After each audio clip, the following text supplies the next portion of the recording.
And in March 2021, Secretary Blinken accused China of the crime of genocide for its alleged treatment of the Uyghur minority, but he didn't accuse them of killing on any mass scale or forcible transfer.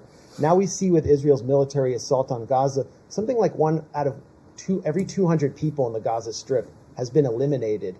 Over 4,000 children killed. The Ministry of Intelligence, as Sam pointed out, in Israel has published a blueprint for the forced transfer of the entire Palestinian population to Egypt. We have the intent to commit genocide expressed at the highest level of the Israeli government, including Netanyahu himself referring to the Palestinian population as Amalek, the biblical Amalek. So I wonder, when you're accusing one country of genocide without accusing them of mass killing, and then blocking ceasefires to enable another country's military assault, what metric are you using to determine genocide, or is this just political rhetoric?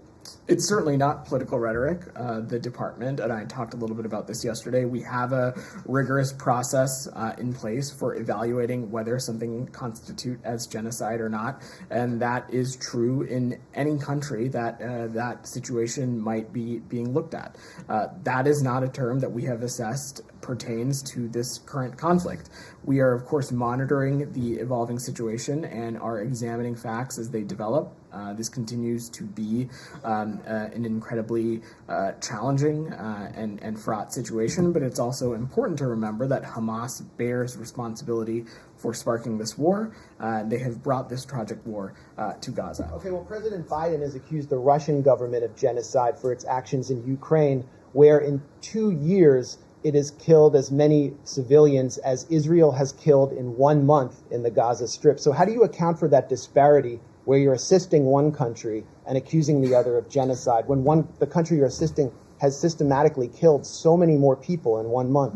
Those circumstances are totally and completely not the same, and to make a comparison like that, candidly, is incredibly inappropriate.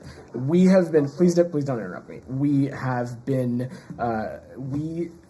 have raised directly with the Israeli government about the need to distinguish between Hamas terrorists and Palestinian civilians. This is something that the Secretary has raised directly on his travels. We even laid out that we believe that there are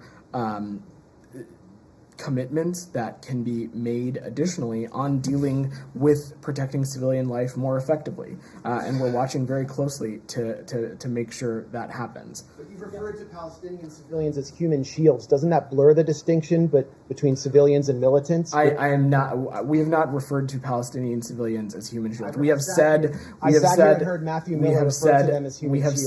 Hamas is using Palestinian civilians as human shields. That is not hyperbole. That is something that we have seen Hamas do as they continue to integrate themselves into key civilian infrastructure across Gaza. Wouldn't that be blurring the distinction between civilians and combatants? If you say Hamas is using civilians as human shields, wouldn't that be in some ways justifying the killing of civilians because they happen to be in the way, in their homes? There is no one in this administration that is justifying killing of civilians. Any civilian life loss is incredibly troubling, heartbreaking to us. Any number above 0 is deeply troubling to us. What we are doing is we are working with our Israeli partners to ensure that steps can be taken to minimize the impact on civilian life. And we also have believed that there is a moral imperative, there is a strategic imperative to take steps to minimize loss of civilian life. I'm going to work through them. I've answered like 4 of your questions. You could.